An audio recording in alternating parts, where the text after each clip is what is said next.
വൈകൽ അത് ഉണ്ടായിട്ടില്ലെന്നാണ് സർക്കാർ ഇപ്പോഴും ആവർത്തിക്കുന്നത്. അത് ശരിയാണ്. ഞാൻ അതിനെപ്പറ്റി പറഞ്ഞല്ലോ ആദ്യം, വീണ്ടും ഞാൻ ആവർത്തിക്കേണ്ടതുണ്ടോ? മുമ്പൊക്കെ പോലീസ് സ്റ്റേഷന് മുമ്പിൽ സമരം ഒരുക്കേണ്ടി വന്നു. അതിനുശേഷമാണ് ഒരു ഉണർന്ന് ഡ്രോണൊക്കെ വെച്ചുള്ള പരിശോധന ഉൾപ്പെടെ ഉണ്ടായത്. അല്ല, നമ്മൾ കണ്ടത് സംഭവിക്കാൻ പാടില്ലാത്ത ഒരുപാട് വീഴ്ചകൾ ആദ്യഘട്ടത്തിൽ സംഭവിച്ചു. അതാണ് ഏറ്റവും പ്രധാനപ്പെട്ട സമയം. ആ സന്ദർഭത്തിൽ ഉണർന്ന് പ്രവർത്തിക്കാൻ കഴിഞ്ഞില്ല. ഉണർന്ന് പ്രവർത്തിക്കാൻ കഴിഞ്ഞില്ല എന്ന് പറയുമ്പോൾ അതിന് വേറെ ന്യായീകരണമൊന്നുമില്ല. കാരണം ഇവിടെ ഇത്തരം ഘട്ടങ്ങൾ ചിലപ്പോഴൊക്കെ സംഭവിച്ചിട്ടുണ്ട്. ആ ഘട്ടങ്ങളിലൊക്കെ വളരെ ഫലപ്രദമായി ഇടപെട്ട് പരിചയമുള്ള അനുഭവമുള്ള വകുപ്പും ഉദ്യോഗസ്ഥരുമാണ് നമുക്കുള്ളത്. എന്തുകൊണ്ട് ഇങ്ങനെ സംഭവിച്ചു എന്നൊരു പിടിയും കിട്ടുന്നില്ല. ഇവിടെ ഓർക്കേണ്ട ഒരു കാര്യം, ഒരു പ്രസ്താവന രാജീവ് ചന്ദ്രശേഖർ നടത്തുകയുണ്ടായി. അദ്ദേഹം പറഞ്ഞത് ഗവൺമെൻറ് ഒരു മന്ത്രി അദ്ദേഹത്തെ വിളിച്ചു, എന്നിട്ട് കേന്ദ്ര ഗവൺമെൻറ്റിൻ്റെ ഏജൻസികളുടെ സഹായം വേണം എന്ന് പറഞ്ഞു.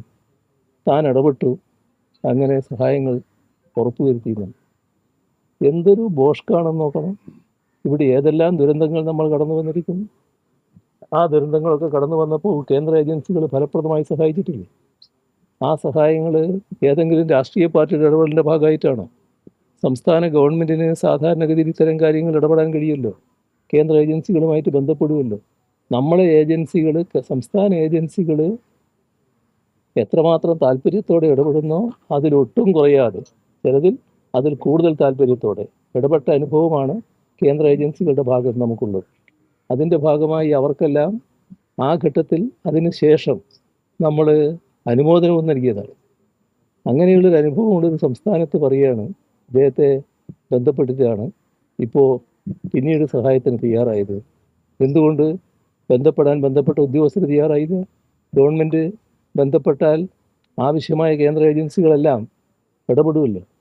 അപ്പോൾ അതാണ് ഞാൻ പറഞ്ഞത്. ഞാൻ ഈ ഘട്ടം അതിനൊന്നും ഉപയോഗിക്കേണ്ട സമയമല്ല. അതുകൊണ്ടാണ് ഞാനതൊന്നും പറയാതിരിക്കുന്നത്. അതിൻ്റെ ഘട്ടമല്ല ഇത്.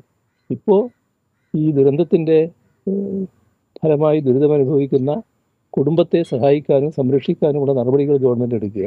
ബാക്കി കാര്യങ്ങൾ പിന്നീടും പറയാം. പ്രത്യേക പരിശീലനം ലഭിച്ച മത്സ്യത്തൊഴിലാളികളെ പോലും തെരച്ചിലിന് വേണ്ടി ഉപയോഗിക്കുന്നില്ല എന്ന് പറയുന്നു.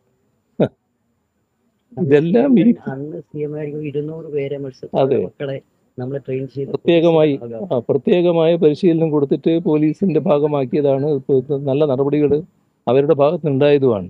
അത്തരം കാര്യങ്ങൾ കടലിൽ മാത്രമല്ല ഫോറസ്റ്റിലും സ്വീകരിച്ചതാണ്. ഇത്തരം കാര്യങ്ങളെല്ലാം ഉപയോഗിക്കാൻ തയ്യാറാവണ്ടേ? അതല്ലേ പ്രധാനം. ആ കാര്യങ്ങൾ നമുക്ക് പിന്നീടും ചർച്ച ചെയ്യാം. ഇപ്പോൾ ഇതാണ് പ്രധാനം. കുടുംബത്തിൻ്റെ സംരക്ഷണമാണ്. അതിനാവശ്യമായ നിലം സ്വീകരിക്കും. അമ്മയോട് മോശമായി പെരുമാറിയ ഉദ്യോഗസ്ഥർ വീടിനടുത്തേക്ക് അപ്പോൾ സ്ഥലം മാറ്റിയിരിക്കുന്നത് എന്നിട്ട് നടപടി എന്നാണ് പറയുന്നത്. ഷെറീസിലെ അസിസ്റ്റന്റ് ഡയറക്ടർ ചർച്ച നടത്തിയ സമയത്ത് നിങ്ങൾ ഡിമാൻഡ് ചെയ്തില്ല എന്നൊരു ഉദ്യോഗസ്ഥ പറഞ്ഞിരുന്നു. നീണ്ടകരയിലെ അസിസ്റ്റന്റ് ഡയറക്ടർ അവരെ പിന്നീട് കൊല്ലത്തേക്ക് മാറ്റി. പക്ഷെ അത് അവരുടെ വീടിൻ്റെ അടുത്താണ്. നടപടി എന്നാണ് അതിനെ പറയുകയും ചെയ്തത്. ഇതൊന്നും സംഭവിക്കാൻ പാടില്ലാത്ത കാര്യമാണല്ലോ. ആരെങ്കിലും അങ്ങനെ ചോദിക്കാൻ പാടുണ്ടോ? ഏതെങ്കിലും ഉദ്യോഗസ്ഥനോ ചോദിക്കുമോ അങ്ങനെ ഒരു ചോദ്യം? എങ്ങനെയാണ് അതിനുള്ള ധൈര്യം കിട്ടുന്നത്? അവിടെയാണ് ഏകോപനത്തിൻ്റെ പ്രശ്നം.